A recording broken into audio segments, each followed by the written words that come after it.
BFM Business, BFM Bourse, mouvement de marché. Charles Monod vient de nous rejoindre pour Monocle Asset Management, dont il est le président. Bonjour. Bonjour. Bienvenue. On va évoquer donc ces tendances de marché, les chiffres du jour aux États-Unis. Si la production industrielle baisse, c'est pas le cas des ventes au détail. Le consommateur toujours costaud. En tout cas, nouvelle forte hausse, plus importante qu'attendue des ventes au détail aux États-Unis. Avant, les marchés qui ne cessent de progresser. Alors aujourd'hui, c'est vrai, on est sur une séance de pause, mais on sort de 6 semaines de hausse d'affilée. Et sur les 8 dernières séances à Paris, 7 de ces 8 dernières séances étaient des séances de hausse. Comment jugez-vous l'ampleur du rebond actuel en bourse ? On peut le regarder un peu statistiquement. C'est-à-dire que si on prend la journée de jeudi dernier, alors je suis plutôt regardé les marchés américains qui ont des historiques plus longs, depuis le mouvement de 5,5 sur le S&P et de 7 et quelques sur le Nasdaq. Si on regarde le S&P, 5,5%, je crois qu'il y a eu 2 journées comme ça dans toutes les années 70, une dans toutes les années 80. Donc on est vraiment sur des choses qui sont extrêmement rares, qui n'arrivaient pas avant. Il faut regarder, faut vraiment se poser la question sur le fait de la violence de ces mouvements de marché. Et par contre, on a 2 journées qui ressemblent pas mal. On a le 5 décembre 2000, où les marchés étaient beaucoup remontés suite à un discours perçu comme très positif de Greenspan, qui disait qu'il allait agir si les choses continuaient de bouger, qu'après avoir beaucoup remonté les taux, il allait peut-être faire quelque chose sur les taux. Situation pas très différente de celle d'aujourd'hui. Et on a une autre journée encore un peu plus violente, le 3 janvier de mémoire 2001, où l'année avait ouvert le 2 janvier sur une marché assez mauvaise. Et là, la Fed, sans banque centrale, sans réunion anticipée, avait baissé directement les taux. Les marchés étaient beaucoup montés.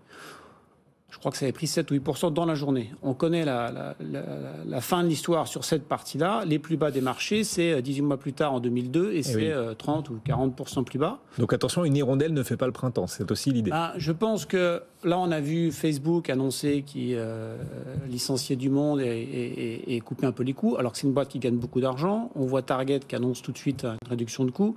Toutes ces boîtes, elles ne vont pas dire tout de suite, finalement, on arrête tout parce que l'inflation est finalement mieux qu'attendue et donc on arrête tous ces programmes. Ça va continuer. Donc je pense qu'on est parti vers quelque chose qui va être un peu moins rose qu'a été la bulle d'euphorie de la pandémie, qui ressemble d'ailleurs pas mal à la bulle d'équipement pour équiper les gens en informatique au moment du bug de l'an 2000. C'est un peu la même chose. Vous avez plein de demandes d'un coup qui tirent, énormément de demandes qui arrivent plus tôt que prévu, puis vous avez plus de demandes, ou en tout cas une demande qui freine beaucoup. Donc vous avez pas mal de similitudes, et donc je serais plutôt en train d'engager sur la prudence que l'accélération sur ces niveaux-là. C'est-à-dire que même si l'inflation continue à ralentir, et ça semble désormais le cas aux États-Unis, si parallèlement l'activité aussi ralentit, l'inflation et l'activité ralentissent toutes les deux, ça ne pourra pas être porteur pour Wall Street. On ne peut pas imaginer une poursuite à la hausse des marchés si l'activité se dégrade ? Je pense que ce qui a fait beaucoup, je leur disais tout à l'heure, des journées comme la semaine dernière, ça n'existe pas il y a 30 ou 40 ans. La différence entre 30 ou 40 ans et maintenant, c'est le marché retail. C'est-à-dire le marché retail est arrivé à changer beaucoup de choses dessus. Et si on regarde les ouvertures de comptes retail aux États-Unis, elles ont énormément monté au moment de mars-avril 2020 avec la pandémie, et monté encore beaucoup plus fort en novembre, quand les chèques Biden sont arrivés, février-mars 2021, un an plus tard. Là, c'est monté énormément. Les particuliers sont partis à l'assaut des marchés. Ils sont partis à l'assaut, ils ont mis plein d'argent, ils ont fait bouger les prix, d'abord sur les valeurs les plus spéculatives, puis, alors ils ont subi beaucoup de déconvenues, parce que beaucoup de ces boîtes ont perdu 80 ou 90% de leur valeur, et ils sont partis sur d'autres sociétés. Mais le point important, c'est que vous n'avez plus de nouveaux entrants dans le marché aujourd'hui. Vous n'avez plus de nouveaux investisseurs retail qui rentrent, vous n'avez plus de nouvel argent. Donc vous pouvez avoir des débuts des rebonds comme celui qu'on a là, mais comme ils ne sont pas alimentés par de l'argent frais et neuf, je suis beaucoup plus dubitatif sur leur durée dans le temps. Bon, et donc si l'on regarde à court terme, on peut se dire que le rallye de fin d'année a déjà eu lieu ? C'est très compliqué. C'est très compliqué de voir à court terme, mais quand on regarde les news flow des boîtes ces jours-ci, comme Target aujourd'hui, le news flow il est pas bon. Après, les cours font ce qu'ils veulent. Bon, finalement, la baisse de 15%, ça l'a remet au cours où elle était avant cette hausse il y a quelques jours. Donc, l'évolution du cours de bourse, c'est autre chose. Mais le news flow des boîtes opérationnellement, il est quand même pas très très bon. Quand même, on a eu plein de bonnes surprises sur les publications. Alors c'est vrai, aujourd'hui, Target, on est dans l'univers de la grande distribution. Target déçoit, alors qu'on est dans le low cost. On aurait pu se dire, avec l'inflation, tout le monde va se ruer dans le low cost et Target va en profiter. Et oui, sauf qu'il y avait des stocks énormes et que Target a dû faire des promotions peut-être excessives. En tout cas, grosse déception sur la publication de Target, mais c'est un peu une exception.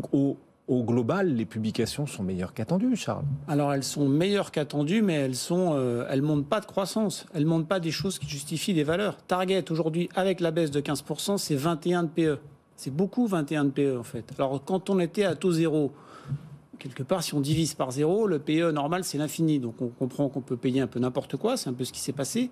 Mais quand on revient à des taux normaux, 21 de PE pour une boîte comme Target, qui fait rien d'extraordinaire sur son business, c'est toujours beaucoup. Donc je pense que, certes, les publications, le jeu des publications mieux qu'attendu, on l'a un peu toujours, parce qu'à force de réviser les attentes à la baisse, on finit toujours par faire mieux que les attentes. Mais quand on regarde les chiffres un par un, ça freine quand même. On n'a plus beaucoup de croissance qui justifie des valeurs très importantes sur beaucoup de ces sociétés.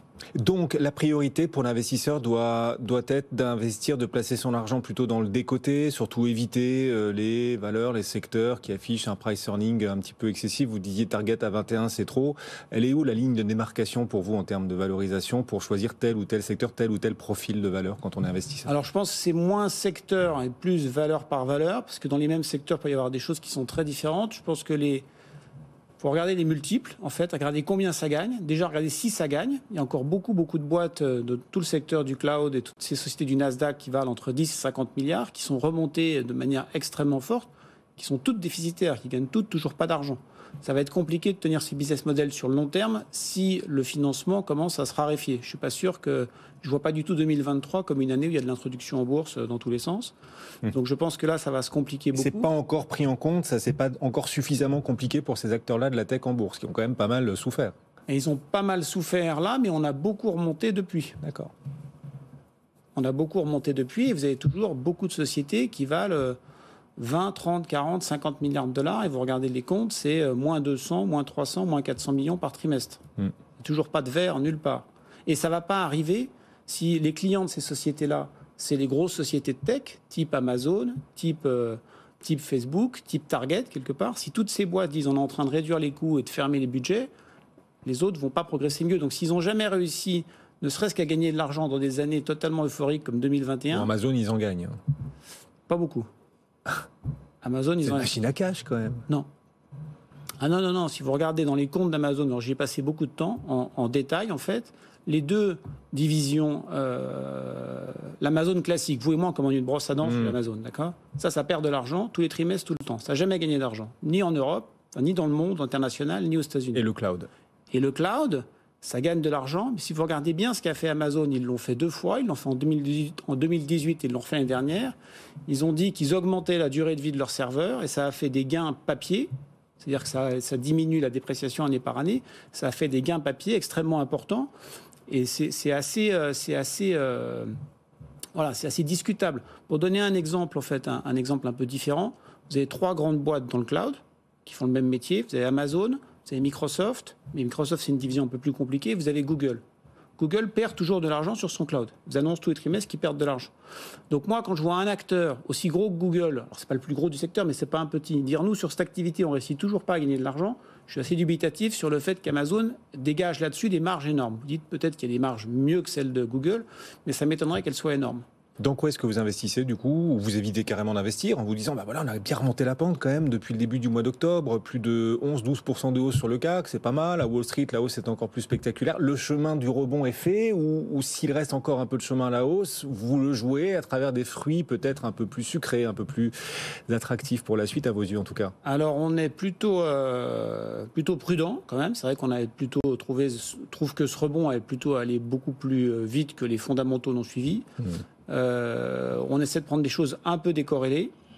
Il y a des labos type Pfizer, par exemple, qui ont encore du beau potentiel devant eux, qui ont gagné beaucoup d'argent avec le Covid, qui vont le réinvestir dans d'autres divisions. Ça paraît assez intéressant et moins susceptible à ce qui se passera dans la partie économique. Facebook était arrivé à $90, ça paraissait vraiment extrêmement peu cher. Même au niveau d'aujourd'hui, elle ne nous fait pas peur, voilà, parce qu'elle est vraiment... pas très très cher en termes de PE, celle-là, si on regarde son activité classique. Pour le coup, les revenus publicitaires, ils ont du mal. Là, pour le coup... Les revenus publicitaires ont du mal, mais la valeur... Vous préférez Facebook, Meta à Amazon? Ah oui, sans aucune... Bah déjà, vous pouvez regarder, il y a plein de critères en fait. Si vous avez les... Est-ce que vous savez depuis quand il n'y a pas eu un PDG d'Amazon sur une présentation de résultats? 2009. Depuis 2009, le marché tolère qu'il n'y ait pas de PDG d'Amazon, donc il n'y a pas eu de Jeff Bezos, mais Andy Jassy n'y va pas non plus, pour parler des résultats.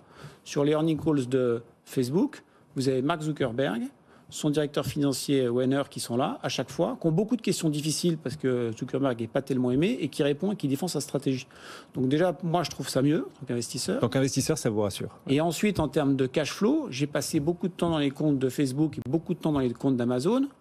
Si vous avez une boîte qui gagne beaucoup d'argent, il y a un moment, il y a du cash qui apparaît quelque part. Soit il y a une pile de cash qui se construit et après, peut-être qu'il repart en dividende ou qu'il repart en share buyback. Il n'y a jamais eu de dividende chez Amazon, il n'y a jamais eu de share buyback et il n'y a pas de pile de cash.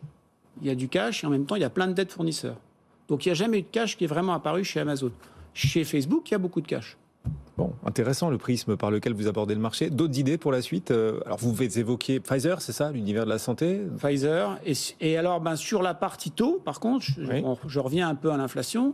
C'est vrai qu'il est possible que l'inflation se calme un petit peu. J'ai aucune idée si elle sera beaucoup plus basse ou pas, mais peut-être qu'on peut rentrer un peu plus sur la partie obligataire en ce moment, en étant quand même sélectif, parce que si on rentre dans une année 2023 plus dure en termes de récession et qu'il y a des dossiers qui sont un peu plus à risque, il se peut que ce soit plus compliqué par la suite. Donc en étant sélectif, mais peut-être qu'il y a plus de choses. C'est certain qu'il y a plus de choses à faire en crédit en 2022 qu'en 2021. Là, c'était vraiment no man's land. Oui, et beaucoup de fonds à horizon, de fonds obligataires à destination des investisseurs sont en train de se préparer là, pour être commercialisés dans les prochaines semaines. Merci beaucoup d'être passé nous voir.